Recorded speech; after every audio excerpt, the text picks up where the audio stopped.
ที่สุด นอกจากนี้ก็สายพานแห่งน้ำใจเนาะคุณจำนงองค์ อะไรหน้าเดินหน้า เขาดอกดักที่สุดในหนาวรวมทำบุญ100 บาทนะครับและเป็นการกระพุ้น นี่นะครับนี่ผมว่าผมนั่งมืออยู่นี่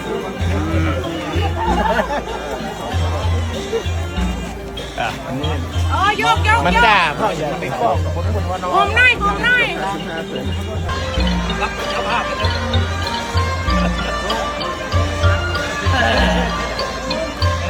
จากนี้ก็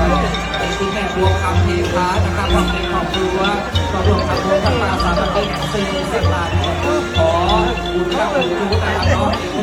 ตรงมาสาสถานที่นี้เกิดตั้งรู้บัวคำเทพาของในครอบครัวให้ดูในใจสุขในจะคิดในสมหวังมั่นปรารถนา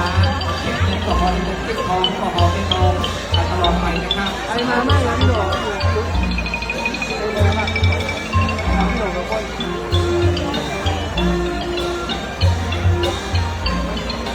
ก่อนประสวยสดงดงามมีความเป็นทั้งหลายนะครับก็ได้นำขบวน